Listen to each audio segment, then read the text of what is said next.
20% of billionaires might leave. 30% of doctors who are working for NHS are saying they're thinking about leaving because they're worried about the inequality and the crumbling NHS. Are you more worried about billionaires, or are you more worried about the people who are actually running this country?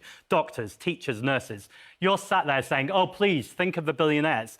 But actually, this is all complete nonsense. Yes. We know that this has all been fabricated, and actually asking people to pay a small amount, 1%, yes. Well, on assets to help run our economy. You're a politician, so you're trying to paint me as to just caring about billionaires, which is ridiculous. Well, no, you started by saying this is my responsibility.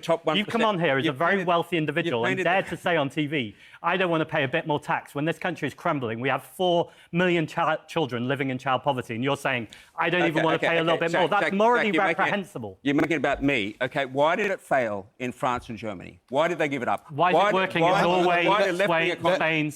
Let Richard answer those two questions. Why are left-wing economists say it'll cost 2 to 5% of GDP? Why has it failed in France, Germany, Sweden, Denmark and other countries?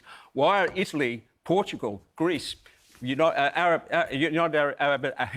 why are those countries attracting wealthy people? If your policy is so great, OK, why did it fail in the 1970s when left-wing... I don't know why the Green Party wants to go red. I support what you're doing on climate change, but you're not studying economics. You need to do an open university course in economic history. Before we get personal, let him answer Why did it fail? Why did it fail, and where is it worse? Why did it fail in the 1970s in the UK? Well, beyond the personal attacks... No, they're Spain, questions. They're questions. Switzerland, Norway, all places working with wealth tax. I'll answer your question directly. The reason why it didn't work in other places is because they cast the net too widely. They didn't go for a 1% tax. They went for much bigger tax. So you're making straw men when you're saying, why do these wealth taxes that I'm not suggesting this morning don't work? I never said they would work. What I am saying is a 1% tax on £10 million or more, capital gains tax in line with income tax. We could look at inheritance tax. That looks at only 4% of properties in this country.